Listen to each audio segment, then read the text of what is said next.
Hey, welcome back to the channel, guys. Today what we're going to do is tell you a little bit about what we have going on here at SWI Fence in Florida and how that's coming along, as well as talk to you about some other things we've got on our mind as we start up this business. So come along with us. I'm going to take you down to a special spot where the family's already hanging out, and we'll show you where we like to hang out.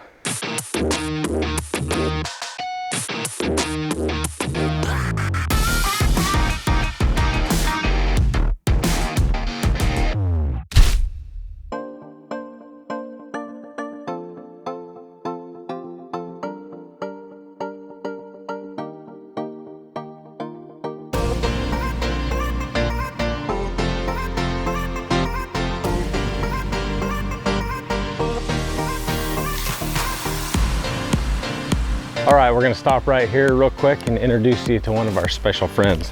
We feed this little special friend of ours right there. This is Bernice. And to give you an idea of the size of Bernice, there's my hand. Bernice is rather large. I'm gonna guess 3 inches from the end of one leg to the end of the other legs. Anyhow, that's Bernice. We feed Bernice when we come here. But I digress. We shall scoot on.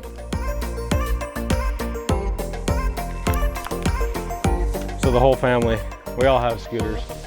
And then there's another one, and then there's the one wheel. So everybody's got something to ride down here. But this is where we like to come every once in a while in the evenings. Chunky, what was it? You got a fat mango and I called little mango. Yeah? Yeah. One of the things we wanted to talk to you about tonight is, as business owners, we can get really focused on running our business and getting... Sorry. She's kind of into her fishing. We're kind of screwing this up. One of the things we get focused on is we get focused on the business and we give it all of our time, and we forget that we've got family and stuff we need to take care of too. And there's no business that's more important than our family. So make sure that you're giving your family the time they deserve as you start your business. There are definitely seasons in life where you need to focus more on one thing over the other. I wouldn't say that there's a balance, because sometimes you need to focus more on your business than you're going to focus on the family, and sometimes your family needs more of your focus. But make sure that each of them gets the attention they need. You got. That being said, one of the other things that I think is super important and that doesn't get enough topic as you start a new business is, if you're starting a new business and you're going, how much support do you have from your spouse? Have you talked about it? Is this just some harebrained idea you as the entrepreneur cooked up and told your spouse that they were along for the ride whether or not they liked it or not? Because it seems like that's what I did once. And does your spouse feel comfortable with the decisions you're making? Yeah. So that's one of the things Tanya and I talk a lot about, is kind of our threshold for pain and what we're gonna do, and especially as we start spending a lot of money, it makes her more nervous than it makes me. We were talking with another contractor that's been up and running for a while, and one of the things he was talking about is having his wife do the books. And that's fine and dandy, but if you're gonna do that, don't just have this idea cooked up in the back of your head. It needs to be something that you both are on board with, because if you have the idea she's gonna do the books and that is not something that she likes to do and she's not wanting to do, the quality that you're gonna get out of that is not gonna be that high. She's gonna do the bare minimum to get by, and I say she just because that tends to be the way this thing all shakes out. It's usually the guys that go into contracting and kind of drag their wives into it than the book side. That doesn't mean that that needs to be the way it is, and if you're a woman contractor, all the power to you. We're getting Tanya started, and she is actually the proprietor of the business down here. One of the things she does is she is more comfortable in the office. She really has no ambition to get out there and install. She doesn't mind owning the company and writing all the checks and spending all the money, but she doesn't want to install. So I think we're pretty good as far as our agreement and how we're going to do this, with me doing the install stuff and her just primarily focused on the behind the scenes running of the paperwork and things of that nature. But don't sign your spouse up for something that they aren't 100% on board with. You may be much better off hiring an accountant to do the books for your new company and help you get started, rather than hiring a spouse, or yeah, I say hiring a spouse, that's basically what you're doing. hiring a spouse to do it that has no interest in doing it, no knowledge. It's hard enough to start a new business without good books, and one thing that if you do go to an accountant versus your spouse, you're going to get a lot of advice from them, and they're going to help you keep an eye on the business and how the business is being run financially, so you can lean on them a little bit for their expertise. Sheesh. Sheesh, that dock is noisy. Oh my gosh. I was thinking, boy, this is going to be all real cool. We'll bring them down and the family will be fishing. Until the dock starts. It was, until the dock squeaks. The other thing is trust, having trust in your spouse. Yeah. And that's the thing with our relationship is I trust him 100%, as he probably trusts me. So I know that any decision that he'll make as the installer and the, bidding projects and stuff like that will be done. Because let's face it, every time you bid a project, it's a gamble. You're betting that things are going to go good and that at the end of it you'll have a profit. And if it goes wrong, then that's when you get into not having enough money. And that's where having good books and everything is going to be the key to success. Make sure you have your spouse's support, and if you don't have their support, sit down and talk with them and find out what it's going to take to get their support. Maybe they just need to be reassured by you that everything's going to be okay, and they just want to be involved in the decisions, and they want to understand why you're doing the things that you're doing as you get your business off the ground. This is all new to them, and moving from a secure, comfortable paycheck to I don't know where the next paycheck's coming from can be a little bit worrisome for your spouse when you're trying to make this change and get something off the ground. It's frightening. It is. It's terrifying. So talk about that. I remember the first business that we started when we started the first fence company back in the very beginning. I don't think she was supportive of the idea, but then when I started working until midnight and things like that, I have no longer had her support. And it's when I realized that I needed to spend more time at home, more time with the family, and give her the proper amount of time. Not meaning that I couldn't work 14, 16-hour days. You just wanted me when I was home, I needed to be home. I needed to check out a little bit and give you the attention you deserve. So. Well, but with that comes the time where you get out of that honeymoon phase of where the business actually you're getting used to the whole idea of the business, and then at that time you're more willing to give up time together to get things done with the business. Where you would spend more time on the business and it wouldn't be that big of a deal to me because I knew you had to get things done and you knew you had to get big bids done and emails replied and. And so your first job with our company was the de facto bookkeeper, right? She didn't have a job and we're like, we need somebody. Boom, you're it. You have a baby at home. You have no job. Yeah, you have a baby at home. You have nothing going on. Yeah, you have nothing going on. And so how did you feel about that? Tell us a little bit about how that made you feel, because we just signed you up for it, yeah, really. It wasn't forced per se, but it was strongly encouraged to a point where I really didn't feel like I could decline it because I knew we needed somebody.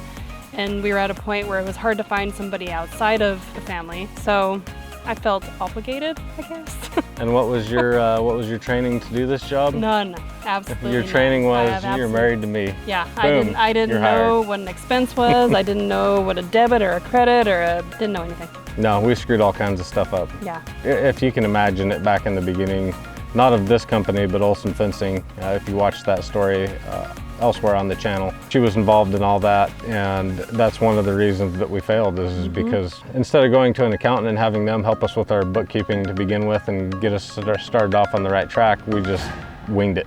And we totally winged it. And we winged it in the wrong direction. And this is back when we didn't have YouTube as a resource either. Now you have YouTube as a resource for QuickBooks to help you kind of get lined up, but we had nothing back then. We barely had the internet. Yeah. Anyhow, enough about that. Make sure you've got the support of your spouse. Make sure you're talking with your spouse.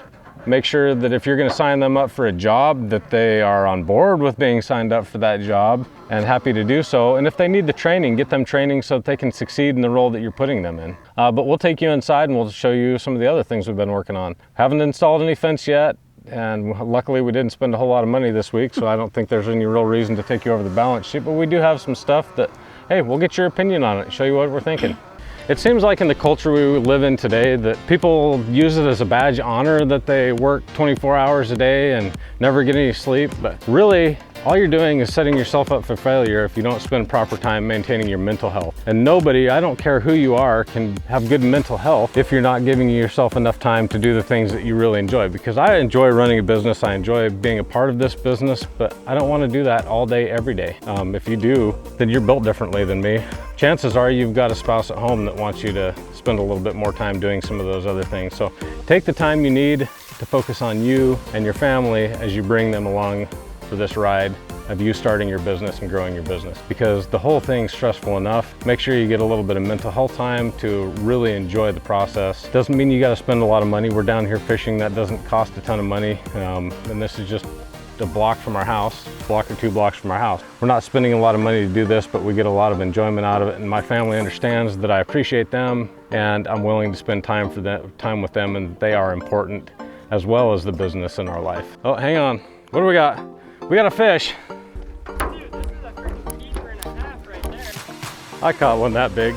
Dude, look at the side of that thing. Let's see him. Can I hold him upright? That's the fisherman right there. Well, I'm glad you got to share that with me. We really enjoy this area where we live in, that we have all this right here for us to enjoy. We take a little bit of time every once in a while to come down here and feed Bernice and slay a fish or two and just be with the family. Don't forget that when you're doing this. If you don't have one, give yourself some time to find a family. That's important too. That's my words of advice for today. But we'll take you inside and show you all the other things we've been working on.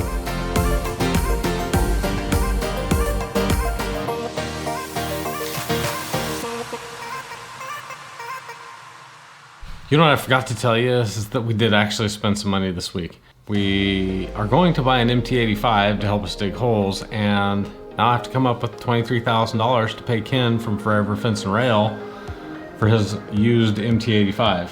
Yeah, so we did spend a little bit of money this week, or we're planning on spending some money. We got the invoice anyhow.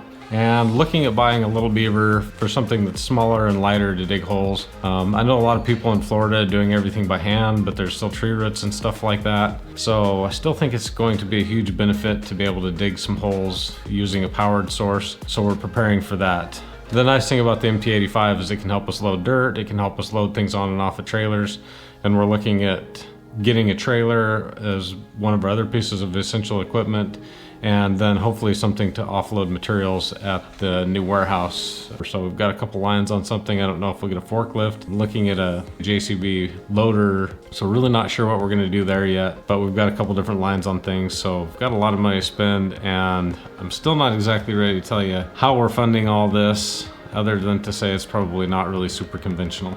I'm just a little nervous to say what we're doing because I don't want to send the wrong message to people, and heck, I don't even know if it's gonna work yet. So there's that. We have started receiving notifications that we have accounts set up. So we have an account with Ideal Aluminum. I don't think we actually have a charge account yet, but we can buy from them. We've got an account with them so that we can pay cash for things. I think they're working on a charge account. A lot of these things take some time, and that's why we're not really rushing into some of this stuff, because it takes some time to do some credit checks and stuff like that, talk to other vendors. Did get an account with Merchants Metals. I reached out to Stevens Pipe and Steel and haven't heard anything from them, so hopefully somebody from their the local branch here will be in contact with me. Probably ought to follow up with them tomorrow. And then I've been following up with Master Halco, but not having any luck getting a hold of anybody to find out where our account is with them. So that'll be critical for our postmasters, which we plan on using a ton of. In fact, that's all we plan on using for our wood fences. So progress is being made slowly but surely. And then it's just a matter of turning on the advertising, which is something we've been really hesitant to do because we're not like fully ready to jump yet.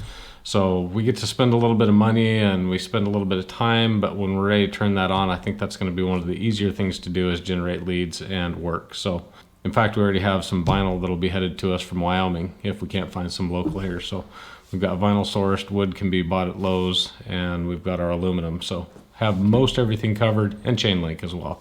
So I have most of our major supplies covered, and as soon as we feel like we've got some of the other stuff tackled, then we'll be turning on that advertising and we'll start taking some leads. So one thing at a time, and I don't want to overwhelm myself while I'm trying to do all of that and go look at jobs and install jobs. So it may seem a little bit slow here at first, but we're trying to take our time to make sure we do it right, and then when we take on customers, we can give them the service that they deserve. So that's why we're not just racing out to hurry up and get the first job put in. It may cost us a little bit because we've got some outflow money going out and not coming in yet, but in the long run, it'll be beneficial to the company. So that's where that is.